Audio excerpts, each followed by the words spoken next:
And so, ang nangyari sa aking tatlong maligalig, iba-ibang pwesto kasi napagod na sila sa kakahalungkat and sa kakausyoso ng aking parcel.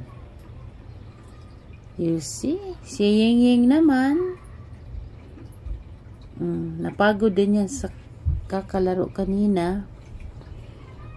Kaya yun, as in, tulag bais talaga si Ying. As in, flat down si Ying. As in, flat down si Ying. Napagod. Si Yang naman, ayan, iba rin ang pwesto. Diyos ko dahil, napagod sa kakaikot, sa kakatalod kanina kasi naglaro kami kanina ng yung laruan nila, nag-up sila kasi kailangan ko kasi silang pagurin. Kasi kahapon, nakalimutan ko silang ilaro ng laruan nila, kaya natulog lang sila, natulog ng whole day. Kaya today, ayan, nilaro ko sila. Kaya ayun, tulog na tulog, ganyan yan sila kapag napagod. And then, ito namang aking ragdoll. Ibang pwesto. Ayan. Ito rin si Yang Ying ang pangalan yan. Ragdoll yan siya. 4 months. Actually, ang buhok ng ragdoll is makapal yan siya. Parang Persian ang niya hair. Ang ginawa ko, din-cutting ko siya kasi natakot ako sa kanyang balahibo. Kasi ang kapal, and then kapag magbawas siya, yung yung pupo niya, kaya, ang ginawa ko ay did cutting yung hair niya, and then ikakat ko na naman yan. Pero ang ganda ng tingnan niya. You see, dyan siya natulog. Mamaya ilipat ko yan.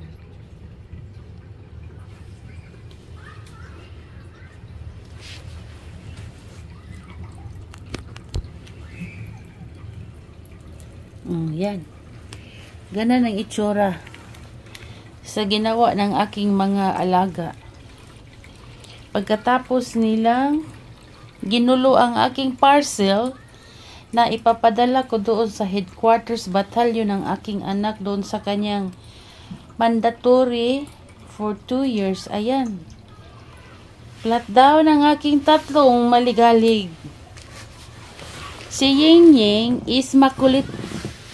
Alam nyo guys, kwentuhan ko kayo sa mga ugali nito.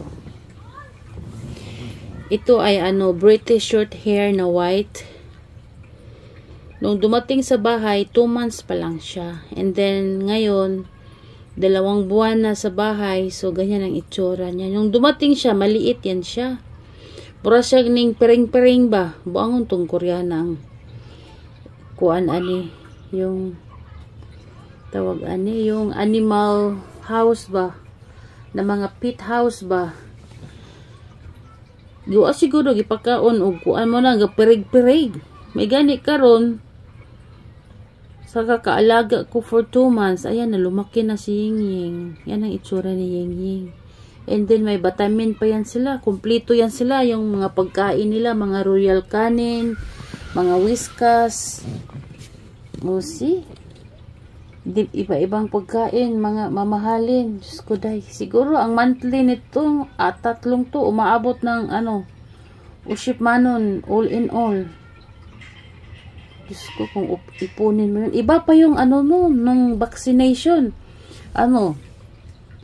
Based sa pag-alaga for 2 months, kailangan mo silang i-vaccinate.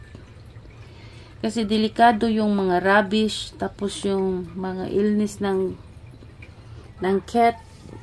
Kaya kailangan mo silang i-pakunahan.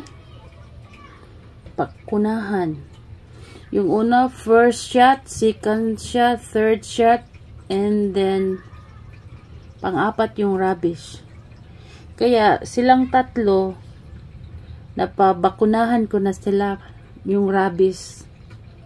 And then yearly, sa 1 taon, 1 bisis ko silang ipaano, bakuna ng rabies na naman, yearly na. Diyos ko dahil, kapag i-compute ko yung ano nila, yung gastos nila, sakit ng ulo ko, my God. Ay nako, actually hindi to aking alaga, alaga to ng aking bunso. Diyos ko dahil, ang sabi pa naman sa akin, okay ma'am, so you're mandatory here in the house, you have to take care of my cat. My goodness. Inglesan pa ako. Palibhasa, nag-study ng English, kaya spoken na ang English. Kaya Inglesan na lang ako sa pag-alaga ng kanyang mga cat. My gosh. Kasi nga daw, para hindi daw ako maboring sa bahay, kasi yung kuya daw niya, nandoon kasi sa army yung panganay kong anak. Kaya yun, ito nilang daw ng alagaan ko. Ano ba yan? Talo pa'y nanganak ako. Diyos ko, kaloka. Pag every morning naman, dyan yung nila, yung cage. Tapos yung cage nila, nilagyan ko na ng water dispenser para automatic na sila dyan mag-drink ng water. Kasi napagod akong magpainom nila. Yung i-force drink ko sila ng tubig. Ang hirap. Nandyan pa yung iluwa, ayaw inumin. Kaya, ang ginawa ko, bumili lang ako ng ganyan, yung water dispenser na may filter sa loob. Kaya yun, and then dyan sila umiinom. And then, yan yung nila, dyan sila magbawas. Kasi minsan, pag yung maglinis sa bahay, yung magulo na, dyan ko sila ikukulong yung 3. Kaya mayroon silang cage. You see? Ganyan ang ginagawa ko. And then, every morning, pagising ko, everyday talaga yan. Kailangan mo yung linisin lahat. Alisin yung mga pupo nila. Itapon mo doon sa CR. Kasi mayang nila, yung beans na giniling, tapos ginawa ng or either yung cassava. Kasi automatic mayan siya magtunaw doon sa toilet kapag ibuhos mo. Ay nako. Kasi itong bahay ko, wala kasing yung lupa talaga ba, nasa building kasi kami, kaya walang yung tawag nito, yung lupa man, hindi kagaya sa Pilipinas na kapag may alaga ka doon pusa or aso, doon sila magbawas. Sa Korea, iba. Ang mga bahay dito, puro building. Puro condominium. Kaya ang hirap. And then, dito naman, so kapag kumain, dito sila. Ito yung pagkain nila. So, yan siya, Whiskas, tapos yung tawag nito, yung parang chicken, na rural kanin, and then another water dispenser dito. Ito kapag magpunta ng cat dito is automatic yan siya ang water. Tapos walang tao na punta dito or mag-stop yan siya. And then ito yung nila, another libangan. Kaya ang ginawa ko, bumili ako ng short clothes na na libangan ng 3 kitten kasi yung ragdoll, kapag magbawas naman yung ragdoll, Diyos ko po, parang naghuhukay ng or nagtatanim ng coconut, ginoo ko, napakalalim. Tapos nagtalamsikan yung mga yung nila, parang cat litter sand. Tapos yung namang lalaki na pusa, kapag magbawas, ayaw niya takpan o tabunan yung yung dati pa yung plastic.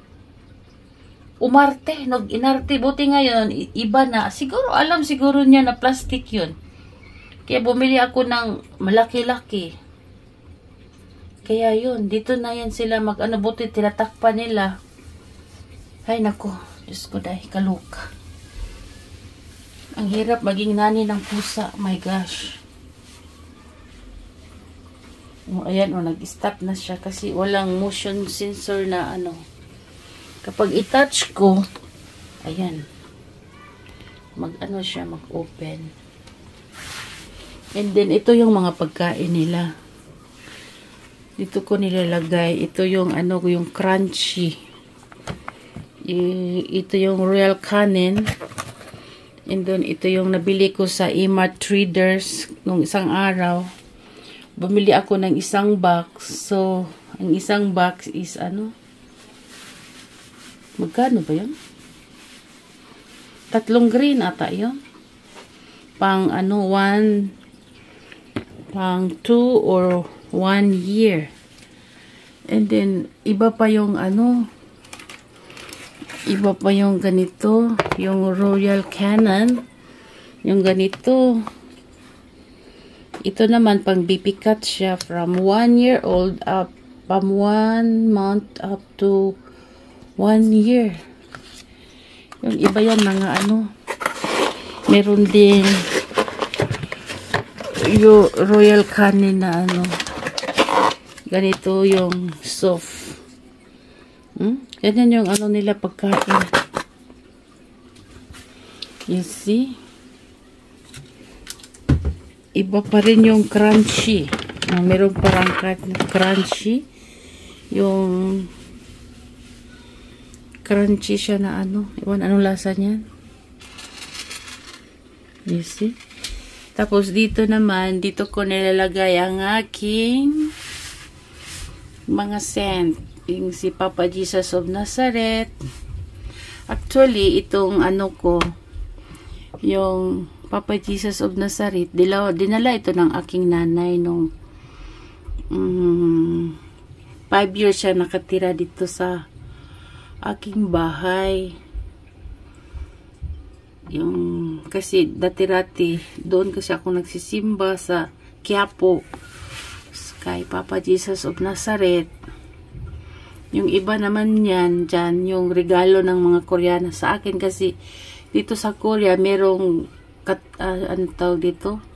Yung Catholic Church, pero Korean, ano naman, version. So, ito naman picture na to.